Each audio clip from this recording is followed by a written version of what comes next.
Hey everybody, welcome back to another video here on the channel. If this is your first time here, well, hey, welcome. Thanks for stopping by and checking out a video here at Twyco. If you are a returning viewer, well, hey, guess what? Welcome home. And of course, my big old head's in the middle of most of those letters, but hey, welcome home. Today's an episode, all right. So we're still kind of getting some things taken care of from the past few episodes. So if we walk this way, first and foremost, if you have not seen the video where we bring that 135 big boy into the house, you need to go check it out because it's pretty nice, and I'm not going to spoil the contents of what's in there. And definitely be checking out our I almost said zooms, our shorts as well, because on the shorts you will get sneak peeks of when we're moving stuff between tanks, and we put two creatures in that 135 that did not come with the 135. So you want to go check out our shorts. Make sure you stay tuned. But why did I grab that pot, you may ask? Why do I have this big old, I think it's like a, oh gosh, it's probably on the sticker. Man, imagine if I just dropped this and broke this right now. It's 12 inches. But why did I grab this foot-long pot? And for those Key and I don't know if you could see it or not, why was there two that were on the couch? Well, it's because we're getting some pretty cool things in today. So what we've got to do is we got to mix up some salt water. No, we're not doing a water change in today's video. We're getting more saltwater fish. These ones just have to happen to wiggle a little bit. So let's get their tank ready. Well, for those of you wondering why we have one of these, we need to actually crack it open, and we have two of them. So, okay, this kind of works for what I needed. Yeah, it'll make sense in a little bit. Okay, so it's the next day. We are currently in the fish room, not the fish room. What is this? The rec room. That's what this is. And unfortunately, just the fish room is bleeding into the house, so it all kind of feels like a fish room.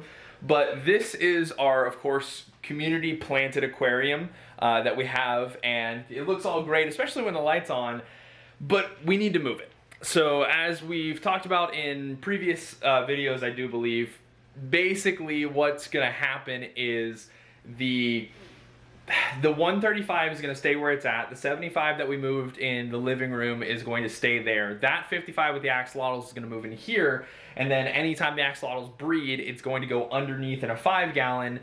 That 40-gallon will go to the garage, and then this 55 will go somewhere at some point, and there will be, everything that's in this 55 is moving to a 75. So with that being said, part of the shipment, and I'm going to get the kind of boring, I say boring very lightly, but boring stuff out now. Here's three, I want to say there's 3 swords. He said something about 1 sword or something, I don't know. He threw an extra sword in, maybe a small one or something like that. I don't know exactly what he said when I picked it up. Again, this is a local retailer. But basically, it looks like there might be a 4th one in there, but 3 medium Amazon swords. Just figured, hey, we can get some. A couple of leaves are a little but that's fine. The other leaves look strong. This I'm really actually excited about, these plants. So he bought some assorted plants, and there is dwarf hairgrass, which is gonna be really cool for the shrimp aquarium. It's not gonna go in this one. Green ocelot swords, which are kind of cool, and then crypt wenti, I believe, red wenti, not green. So what I'm gonna do is I'm actually gonna grab all of these and I'm gonna put them into their aquariums. So I'm going to put all the potted ones, except for the hairgrass. I just wanna put the hairgrass directly into the, what is it called, shrimp? The shrimp aquarium, and just get that done with. But then, this is the first bag of fish that I'm super excited about. And if we can see them. So we've got 3 angels in there, and we've got a not my face, show that. And we've got a bristlenose. So why I'm super excited about these is because I've really wanted these angels for a long time. So before we actually started buying stuff for the fish room and started getting breeding projects set up, I was looking at angels and looking at what kind of angels I wanted to breed, and the white blushing angels, which is a pure white, and then it's got this red thing underneath its eye, really liked those. Those were cool, but I didn't really, I don't know, I couldn't really get them anywhere reliably. The one retailer that I reached out to never got back to me after multiple times getting out to them. So I was like, I can't imagine how it would be, you know, buying something from them. But what those angels are red devil angels. So they are really cool. It's like a koi angel basically, but with deep reds instead of orange. I really like them. So these are 3 juveniles. They're gonna go in the top 55 with the other juveniles as well, and kind of get that situated. We bought a bunch of stuff. I mean, Trader, we bought from, gosh, Petco, we bought from Lowe's, we bought a lot of stuff. But yesterday, let's go ahead and turn a light on real quick. Yesterday, we did that. The 55 down there, and you can see there's pots in there and everything cool. Why did we do that? Well, this is why. God, he is so gorgeous. Let me turn it on. The fish, you can kind of see him. He's moving all over the place. It'll probably be easier just to take it this way. But this is what you call a snowflake eel. And then this, yes, there's 2, is what you call a chain link eel. So they will be housed together. This bag is already leaking a little bit. That's fun. He probably got it, or maybe that's just the bag. But what I'm gonna do is I'm actually going to start floating them to get them temperature acclimated. It'd be really cool if the axis didn't lock. There we go. I'm gonna start temperature acclimating them, and then we will release them later. Don't worry, the pots and everything are not their final, you know, resting place. It's not going to be the final setup for the aquarium.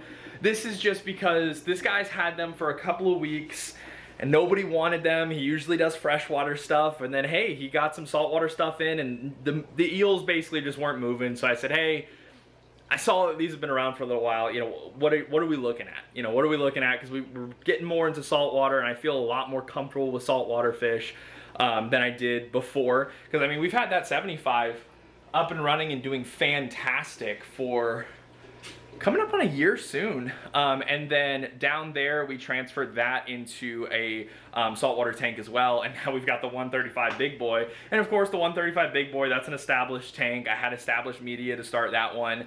That one was broken off from established media, and I'm gonna use established media on that as well. So it's not like I'm doing a fresh cycle every single time, but I feel confident. I feel confident with my saltwater stuff now. It's a little bit daunting when you first get into it, but the zoas are looking great, which of course is just a beginner coral. All of the fish are thriving, so I just feel comfortable. But what we're gonna do is we're gonna start floating everyone. Another thing that I'm contemplating doing this video as well is moving the angels from down here, the black angels, up into the 55 that's up top. The offspring, not the full-grown ones, because there's some small, there's like 2 small ones in there, 2 medium, and then the large one that we ordered from Aquahuna that's just been like stunted. Nothing on Aquahuna, love them, gonna order some more fish from them soon, but yeah, it's interesting. So I'm gonna start working on that. I'm gonna float them. I think I showed the bristlenose as well. There's a bristlenose in that red devil bag, but the 3 red devils are going in there. The bristlenose is gonna be added to the colony. We're probably gonna move these babies into that aquarium, and then we'll get the eels set up and good to go. It's gonna be a cool video today, so let's get it all situated. Okay, so they've been acclimating and floating for a while, they being really everything, but first the angels and the bristlenose. So let's go ahead and get them quickly into here with all this duckweed and salvinia, of course, all over. But let's get them in the net. And is everyone out? No, of course, the bristlenose is still in there. Let me grab him and put him quickly, come here little buddy, into, don't be jumping around, his aquarium.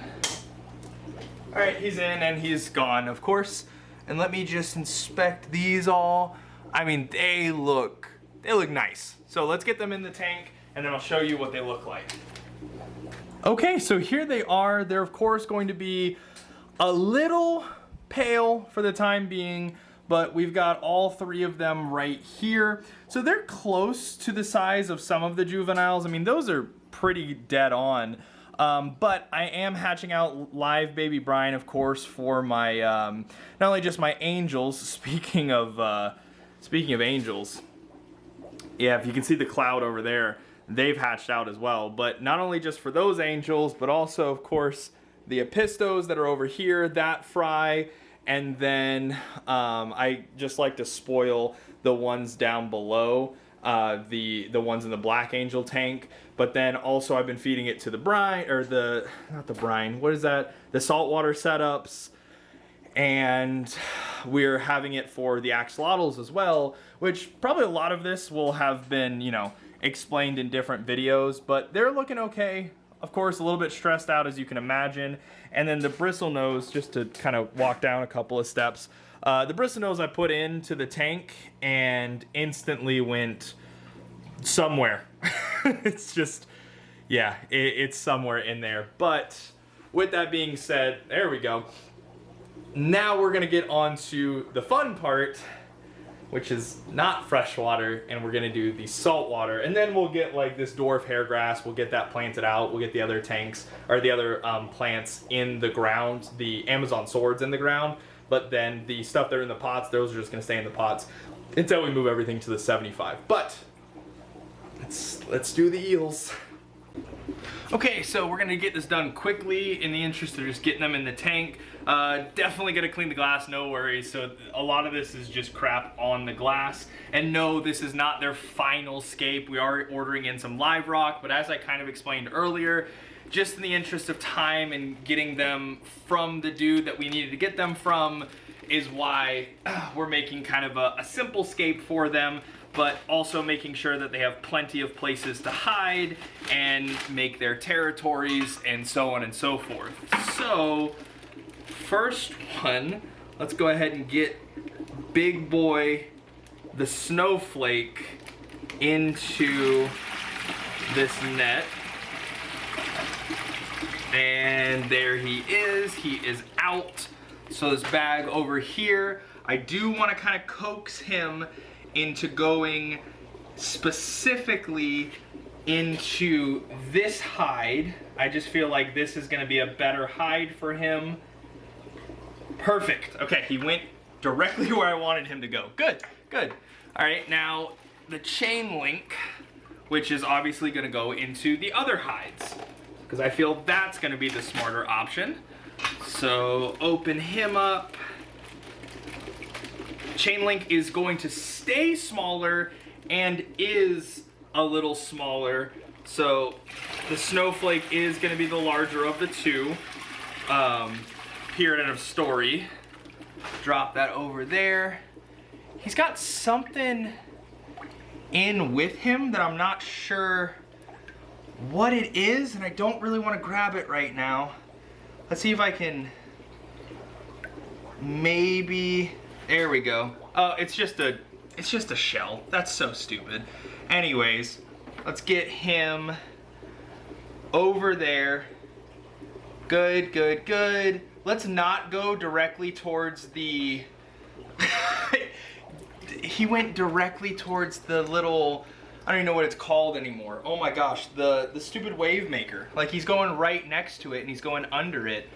Anyways, let's let them settle in. I am actually gonna turn the lights off just to let them chill, but we've got rocks on the lid just to make sure that there's no jumping. The guy that we got him from did let me know that this little rapscallion, the snowflake, isn't necessarily a jumper, but is a very, very active eel. So in the interest of not having eel on the floor, I want to make sure he's all good to go. But let's let them settle and we'll get some things moving. Okay, so quick update on the plants and the fish. So, I mean, this is looking great. Now, we did switch out the lights. I think between the last shot and this shot, who knows? But I think the lights just make everything pop so much more. But the plants in question, there are 4 swords. So 2 are back there, and then 2 of the smaller ones are right up here. And they're doing good. They're settling in okay. The ocelot and the Wendai, what is that? Yeah, Wendai, red Wendai, the Crip. They're doing good. They're doing good in the back. They look pretty awesome. But I mean, the reds of these Serpes underneath this light, it's the Hygge Pro light. It just looks so good. Like even the reds on that Buenos Aires' fins just pop so much. And the reds from the stems, the reds on the Ocelot pop pretty well. Even just the greens, like here, and I'll show you what I mean. It never comes through that great on camera, but here's a blue. Still not horrible, still have some, you know, popping of colors. Here is just kind of a normal light. Again, not horrible, still doing pretty good. Blue kind of tones out all the colors. I guess this is kind of a greenish. Let me get back to the greenish is the one that I want. Yeah, so it's like a daylight, but it makes the greens pop so much. So it looks green because everything in here is green. And hopefully I did catch the mystery snail that kind of just floated down. Because even the reds on the mystery snail look insane. But this tank is going awesome. Now, of course, I think I've mentioned this, but this tank will be moving into the garage into a 75 as part of, you know, kind of the big move. So what we're going to be doing is the axolotls are actually going to live out the rest of their days in this tank, excuse me, and then the babies will go underneath, because if we look underneath here, there's plenty of space. So we can actually fit a 5-gallon down there and be able to take the babies directly from their parents' aquarium down into there. And then once we're done with the 5-gallon and they need to go into something bigger, then we can put it into something bigger as well. That mystery snail is just loving life in that, that little, gosh, what is it called? Amazon sword. And I say little, it's a huge Amazon sword. But that's this tank. Now let's go check on the other fish. Okay, so out in the fish room, as we talked about, we did go ahead and take the babies out of that tank, and we put the babies up into that tank. So we'll go ahead and go up here and take a quick look at all of the babies. Let's go ahead and move this ladder into place. But yeah, we've got everything going pretty well in here. Of course, this is the angel that we got from Aquahuna. This one, that one, the white ones, this smoky one, all the black ones. Those are all the ones that we've bred here that are just growing up and potentially going to be new brood stock moving forward. But then you can see the one in the back on top of that Anubias. And then where did the other one go? I just saw him moments ago. Oh, there it is. It was hiding behind the heater. So that is one of the red devils. And then in the back up there, if it would stop moving, is one of the other red devils. Now, we did buy 3. Unfortunately, I think just due to the fact that these fish came in not too long ago and then kind of immediately were moved. Tried to do my best to acclimate them, make sure they have clean water, enough food but not overfed. But one of them just didn't look good from the get-go. So unfortunately, one of the 3 did pass. But the other 2 are doing well. This one likes to kind of swim by itself and just kind of do its own thing. And then the other one that is up top there kind of likes to chill up by the floating plants. So yeah, we'll just have to see how it goes. We did switch out the light on this aquarium as well, actually. So the light on this aquarium is now one of the Hygge lights that I use instead of the big shop LED from Lowe's like this one has down here for the bristlenose tank. So it is a actual Hygge light. And then from there, we put the Lowe's LED down there, which is the eel tank. So we'll go ahead and make our way over here. They have settled in nicely. Yeah, so they've been doing pretty good. So we'll go ahead and move back over here. Lights are still turning on. So I'll just turn this one's light on a little early, and hopefully all is well. Nobody's gonna freak out. Yeah, no, all good. You can see the snowflake eel back there, and then you can see the chain link right underneath the sponge filter. So they are settling in nice, and they actually really do cohabitate well. So I mean, chain link now sees me and is now slithering back, and then the snowflake is underneath that pot. So they do cohabitate well. I'll find them, you know, because again, it's been some time since, you know, I've seen them, and of course that one looked like it went over and struck the chain link, but it didn't. they actually wrapped up together for a second. But again, I'll come out here and they'll both be underneath the sponge filter, just wrapped up together. So the only time that we see any kind of aggression, and I don't even call it aggression, is when there's feeding time. So obviously during feeding time, they're gonna want food. So they're gonna do whatever. And whenever I turn the lights on, they tend to scatter about the tank a little bit as well, as they're doing right now. They're kind of just chilling in the back. Now we've got Snowflake coming out and then the chain link back there, but they're doing good. I'm probably not going to include, I'm actually just not going to. We'll go ahead and, hey, look, Damsel and the two clowns are back there. But if we go ahead and pop you, okay, wow, you're just gonna look all the way up there. What in the world? There we go. Hi, welcome to the channel. Not sure why the gimbal decided that you wanted to look at the roof, but I was gonna say we're probably not, but actually I'm just gonna make the call. We're not going to show the redo of the eel aquarium in today's video, just in the interest of getting you all this video sooner rather than later. And really, I mean, you can see the timeline. There's not much more I can even pack into this video. We brought the fish in, we acclimated them, the angels are doing well, the two that we have remaining are doing well up top, the eels have acclimated pretty well, and then the plants are doing plant things. Well, I guess the one thing, as I'm doing my outro, I'll go ahead and kick the camera back around, is this tank. I did forget that, yes, we did get the dwarf hairgrass. So if we just check out this tank, all of the platies and the shrimp are doing awesome. That Java fern is doing Java ferny things, but I did go ahead and plant the dwarf hairgrass in. So I've got the dwarf hairgrass, 2 of them on that side, and then we've got 2 on this side, and things are doing well. And this aquarium is just exploding. I mean, the platies from when we first got them, of course we have lost some of the older ones, as you would naturally with your brood stock, but the platies are breeding like crazy, and even the shrimp are multiplying like crazy. I found that there's 2 strains of shrimp that do the best, and it's kind of odd because I put in, so if you see right back there, now I would love, I could zoom in easier with this gimbal, but hey, if you see back there, that kind of, I don't even know how to explain it, but right at the top of my finger, it's black and it's got a strip down its back, and there's even one right kind of here in the foreground. No, not you, platy. There we go. But those black shrimps, of course, naturally will have an easier time. And then we've got the red shrimp, we've got the green or yellow striped shrimp, and then I don't see any of the blues out. But those are the main 4. We've got the black ones, the red ones, the yellow, and then the blue ones. And surprisingly, the reds are doing fantastic when it comes to breeding. So like the bigger platies aren't picking off any of the reds.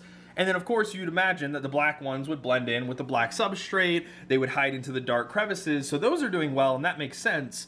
But the yellows, they're reproducing, we've got a couple of yellow babies. The blues are reproducing as well, they're in there. I tend to find the blues, and that might be a blue or a black that's swimming right there.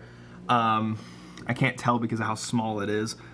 That's actually, yeah, those are 2 blacks that are on the sponge filter, but they're doing good. But anyways, stop talking. I'll cut it off here. If you did enjoy today's video, make sure to hit that like button, subscribe to the channel as well. And yeah, this tank is gonna be getting some new stuff to it. We're gonna be redoing the eel tank. This 75 is gonna be set back up as the planted 75. So big things are coming. But anyways, have a good one, and we'll see you in the next video.